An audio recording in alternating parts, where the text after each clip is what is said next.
Welcome to Shalom Achshav on the Daf. Shir sponsor Lui Nishmas Hambek of Shalom and Le'avas Yitzchok. We're only with Metzia Daf Chof Aleph, beginning of Perek Elu Metzius. Now the basic yisoid that the whole Perek is based on is the idea of Yush. If a person gives up hope and feels he will never find the item that was lost, then you do not have to give him back the item. So two nikudos that we have from G'dayla Adoyos, both from the Rabbonim of Prague, the Maharal of Prague, and the Noidi B'Yudo was the Rav in Prague.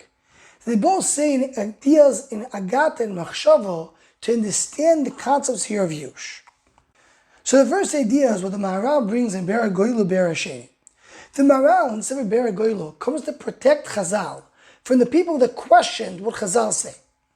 And here what he's coming to discuss is that people ask, why would you say that Yush allows someone who finds an item to keep it to himself?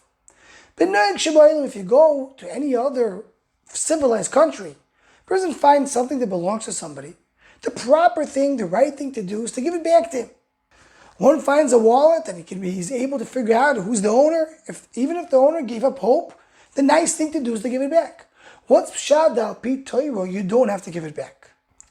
So the Maharal speaks in length, gives a musar shmuz, that the Torah does not follow the logic and feelings of human beings. The Torah, as we call sichli, which means it's spiritual, it's ruchni. It goes based on things the way they're supposed to be, the way that things are be'etzem, who they are, and define what they are.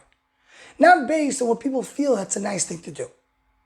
So explains the Maharal, the money, the items, the assets of a human being is not essentially part of who he is. They can join who he is and become part of him, but it's not literally part of him. It's not part of his body. What connects an item, an asset to a human being is the fact that he's considered to be the owner of the item. Only the kinyan that Adam has in the moment makes it his. Without that, there's no other connection to his money. So says the Maharal, if there's no kinyan over here, if there is felt an actual kinyan between the human being and his mammon, so then the mammon has no shaykhs to him. What connects the mammon to the Adam is the fact that he has his das on it. The Maharal uses the Lashon that we use in the Gemara, Shem Bailav Olav, the name of the owner is on the mammon. What connects the owner to the mammon, he has the das on it.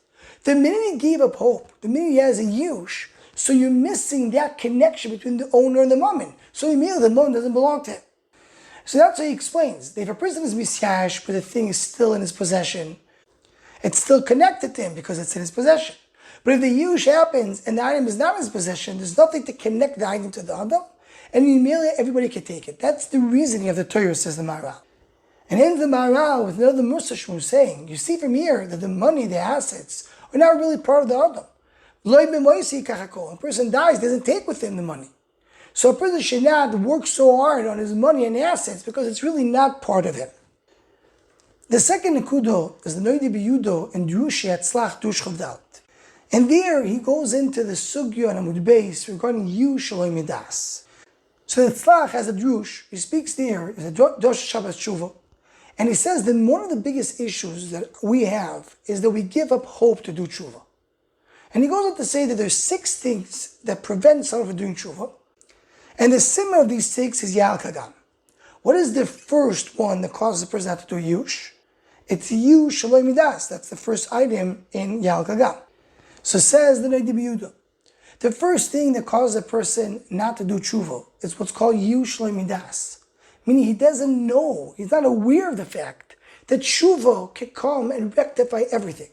He feels it's not going to help to do tshuva. He doesn't know the power of tshuva. That's what it means, Shaloi Midas. He doesn't know. And he continues on to explain the Gemara, because the Gemara says that if there's a simin, so then you have to give it back to him. So what does it mean you have a simin, you have to give it back?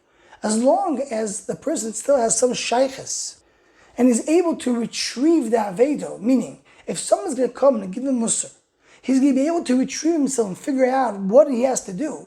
So then there is a responsibility for the tzaddikim to give him a teichicha.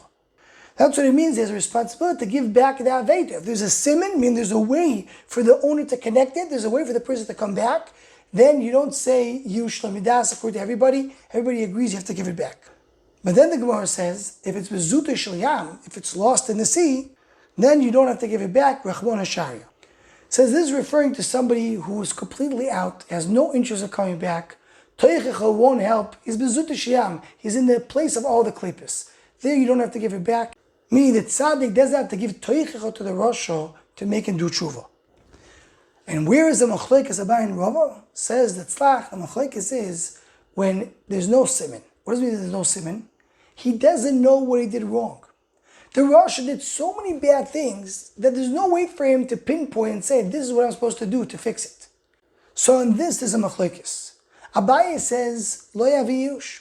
You still have to give him teichach and bring him back, even though he doesn't know what to do, how to fix what he did wrong. And Rava says, then it's over.